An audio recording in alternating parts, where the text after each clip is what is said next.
Coucou à tous, j'espère que vous allez bien. Je vous retrouve aujourd'hui pour partager avec vous une bonne vidéo avec 4 sortes de gâteaux orientaux que nous allons réaliser ensemble à l'occasion de la fête de l'Aïd. J'espère que cette vidéo vous plaira. Bon visionnage. Nous allons réaliser des cornes de gazelle. Il n'y a pas de Eid qui passe sans cornes de gazelle. Chez moi, c'est pas possible. Nous allons réaliser également des sablés que nous allons fourrer avec de la confiture de framboise et du Nutella, des éliges chocolat blanc et des boules de noix de coco. Je vous ai filmé tous les détails de toutes les recettes et bien évidemment, je vous mettrai tout en barre d'informations. C'est parti! On commence tout d'abord par la réalisation des boules de noix de coco et à la confiture d'abricot qui fondent dans la bouche. On commence par mettre les œufs et le sucre que nous allons venir les battre comme ceci. Je viens par la suite ajouter un demi-verre d'huile neutre. Là pour le coup j'avais mis de l'huile de colza. Je continue de bien mélanger pour bien incorporer le tout. À la fin, je viens ajouter de la farine et de la levure chimique. Je mélange la levure chimique dans la farine avant de venir l'ajouter au premier mélange. Et j'ai plus qu'à ramasser ma pâte.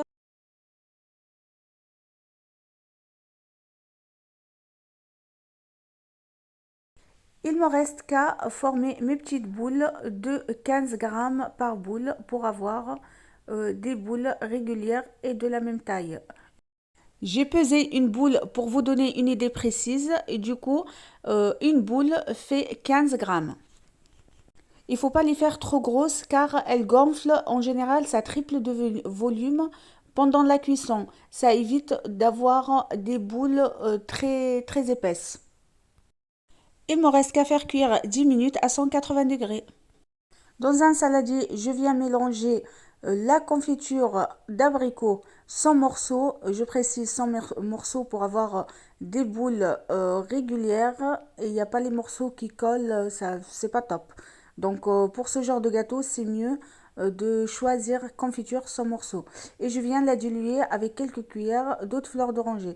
De toute façon, je vous mettrai tous les ingrédients détaillés en barre d'informations.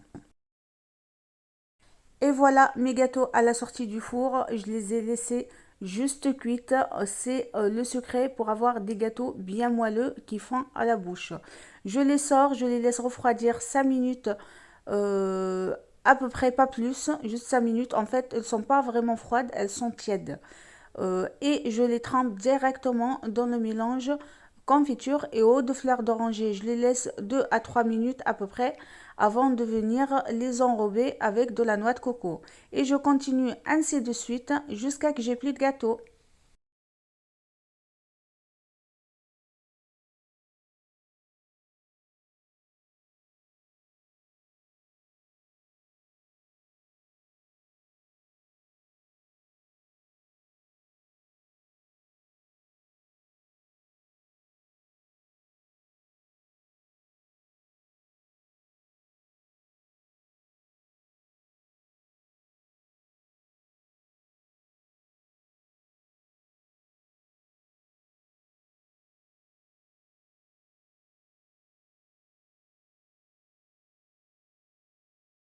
Et voilà, j'ai mis quelques-uns dans des cassettes et les autres, je les ai mis dans une boîte bien hermétique qui se ferme très bien, je précise.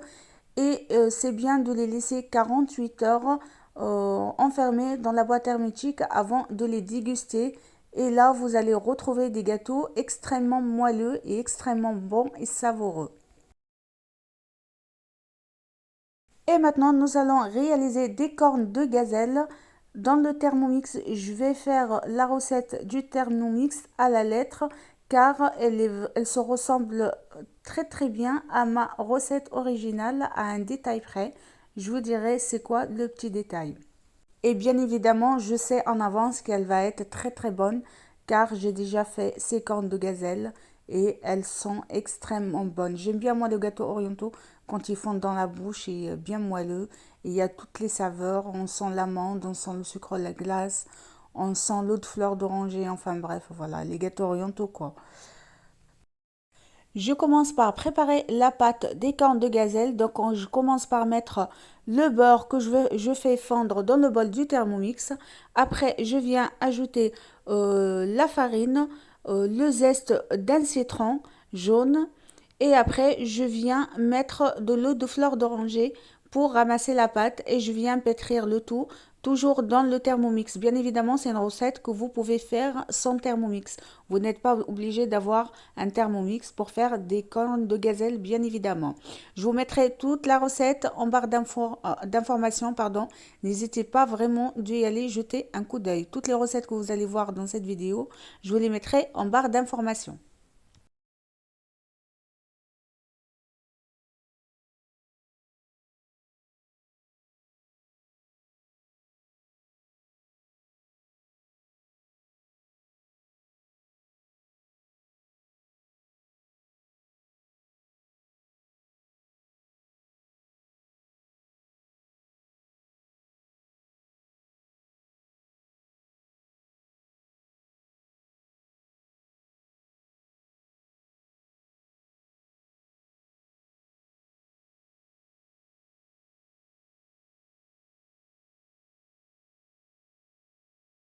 Ma pâte est prête, je vais la ramasser pour former une belle boule bien lisse. Je vais la mettre dans un saladier et la couvrir avec un film alimentaire et je vais la placer au frigo pendant 30 minutes.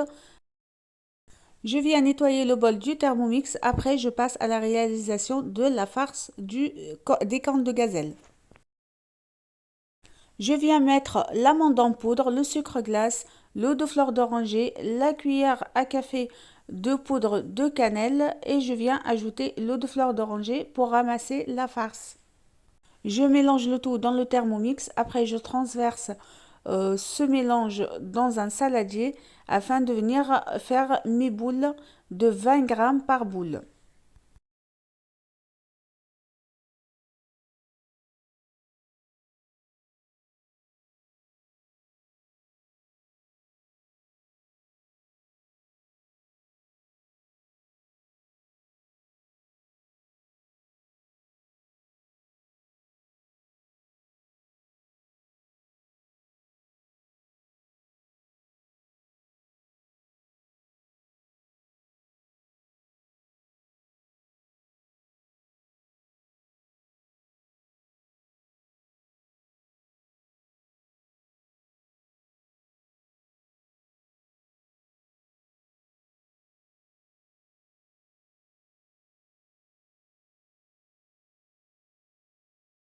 J'ai fini de préparer mes boules de amandes.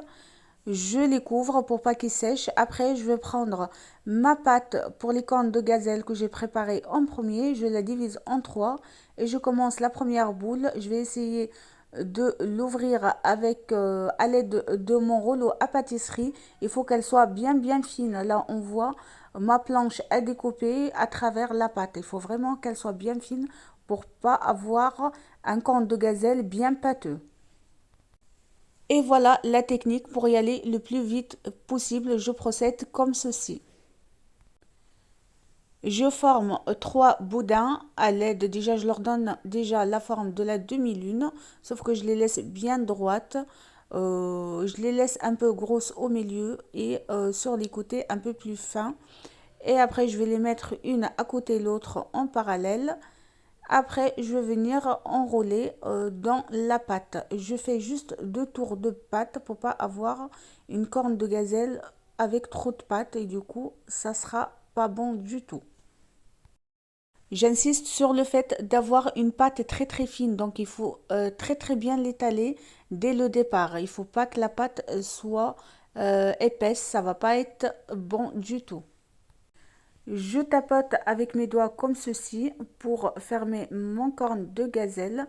Et je vais venir couper les extrémités de la pâte. Du coup, je coupe un peu, je laisse dépasser la pâte un tout petit peu après ma farce d'amande et je coupe le reste. Après, je vais venir leur donner la forme des cornes de gazelle et je vais vous montrer comment on fait. C'est très simple.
Après avoir donné la forme dans mes cornes de gazelle, je viens les piquer avec un cure-dent. Je les place dans un plateau chemisé de papier sulfurisé.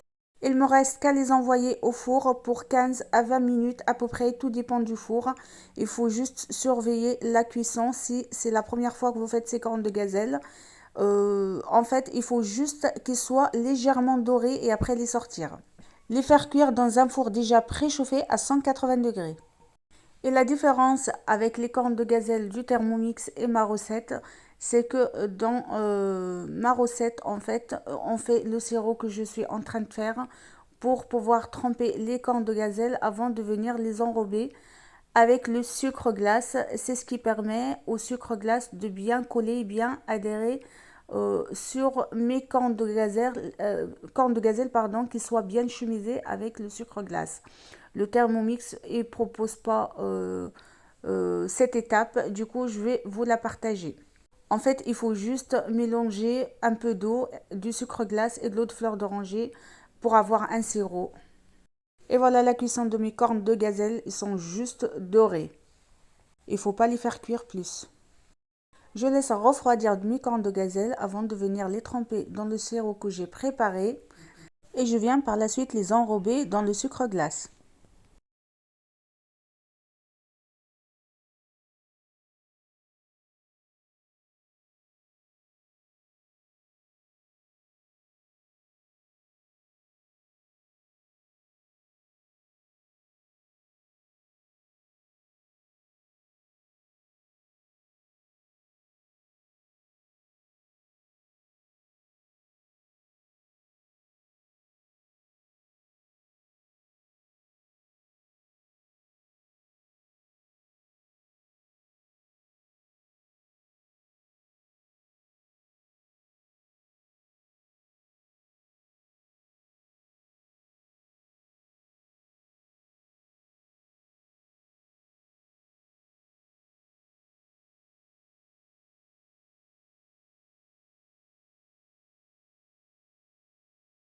Le sirop que j'ai préparé, il aide le sucre glace à bien coller sur mes cornes de gazelle. Après les avoir bien enrobées de sucre glace, je viens faire comme ceci à l'aide de mes doigts, comme si je racle mon corne de gazelle pour enlever le plus gros. Et ainsi lisser mes cornes de gazelle. Et voilà le résultat. Je conseille vraiment cette recette, elle est très très bonne.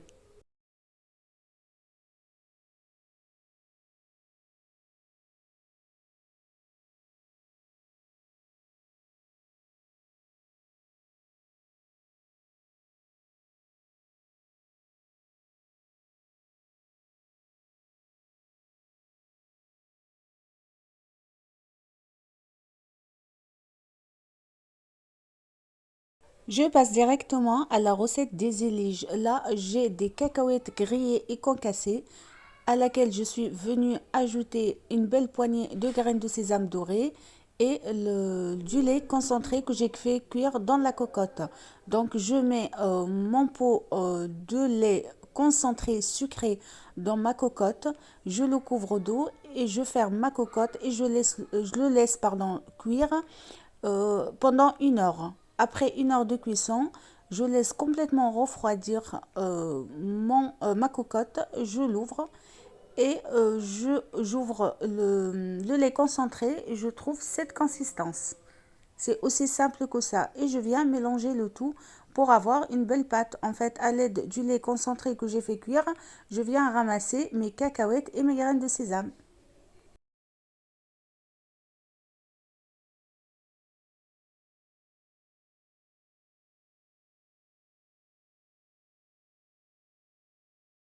Je verse ma farce de zélige sur un papier sulfurisé et je viens les étaler comme ceci à l'aide de mes mains pour leur donner la forme du rectangulaire comme la forme en fait du plateau que je vais utiliser pour faire mes éliges. J'aplatis comme ceci avant de venir mettre dans le plateau. Et après, je vais venir faire fondre le chocolat blanc au bain-marie et je vais venir verser la moitié de mon chocolat blanc. Comme je vous ai dit, je mettrai tout en barre d'information.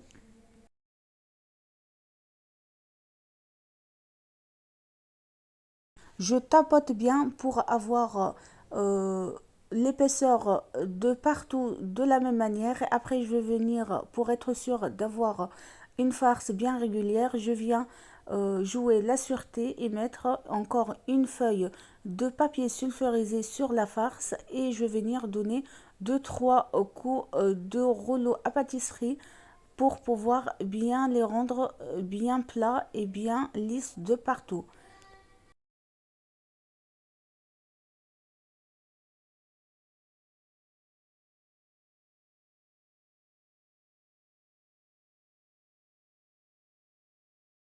J'ai fait bouillir de l'eau et après je vais venir disposer par-dessus mon chocolat et je vais venir leur rajouter quelques cuillères à soupe d'huile.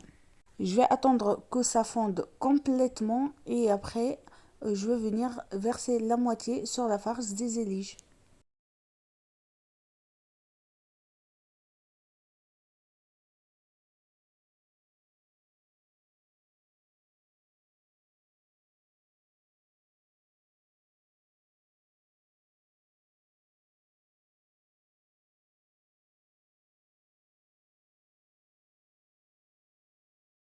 J'étale mon chocolat comme ceci et après je replace la feuille de papier sulfurisé par-dessus pour pouvoir retourner la farce et faire le chocolat blanc de l'autre côté.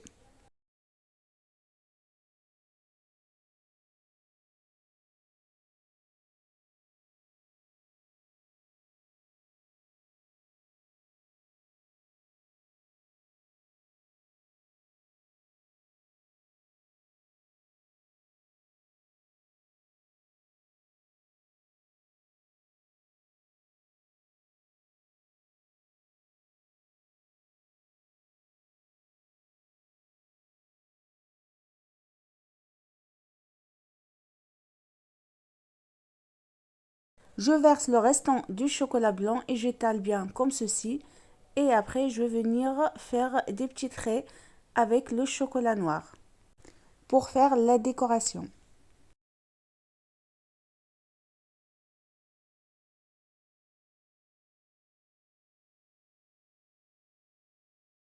J'ai mis mon chocolat noir dans une poche à douille et je viens faire des traits comme ceci pour pouvoir leur donner la forme. Ce gâteau, en fait, les éliges, ils ont la décoration comme un millefeuille. Donc je procède comme ceci et à l'aide d'un cure-dent, je viens faire la décoration. Je vous laisse regarder en image. C'est très très simple à décorer et c'est tellement beau à la fin.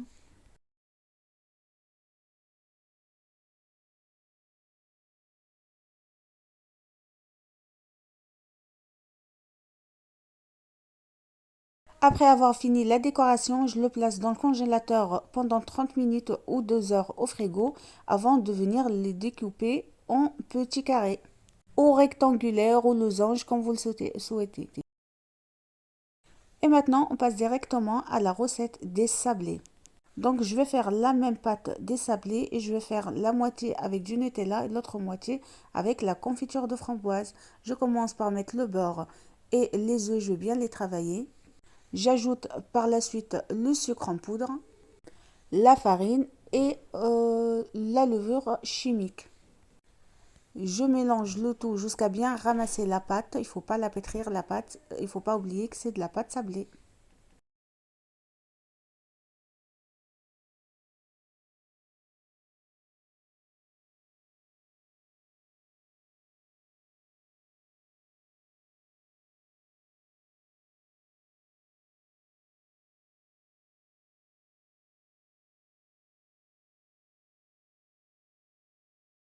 Il me reste qu'à étaler mes boules de pâte sur le papier sulfurisé. En général, entre deux papiers sulfurisés, c'est beaucoup plus pratique, beaucoup plus simple à étaler. Ça évitera que la pâte colle sur le rouleau à pâtisserie.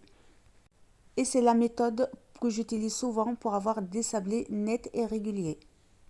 J'étale bien ma pâte finement car elle gonfle un petit peu pendant la cuisson et je fais avec l'emporte-pièce mes formes La moitié des formes des cercles que j'ai fait, je les laisse telles quelles. Les autres moitiés, je viens les trouer à l'intérieur avec un emporte-pièce en forme de fleur.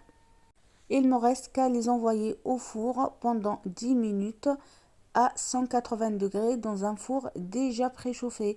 Pareil comme les cornes de gazelle, il ne faut pas qu'ils soient dorés. À peine ils gonflent, ils prennent, ils vous paraissent juste cuits, vous les sortez. C'est ce qui garantit le moelleux de ces gâteaux.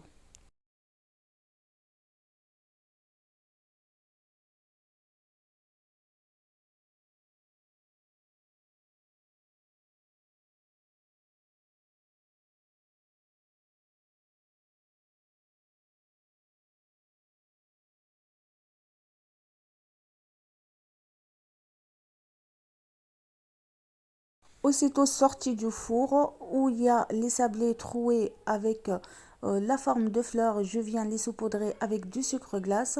Et de l'autre côté, je suis venue mettre un peu de Nutella et un peu la moitié avec du Nutella, l'autre moitié avec la confiture de framboise. Et j'ai disposé par-dessus la moitié que j'ai saupoudrée en sucre glace. Et ainsi, mes jolis sablés sont prêts. Bien évidemment, concernant la conservation, dans une boîte hermétique.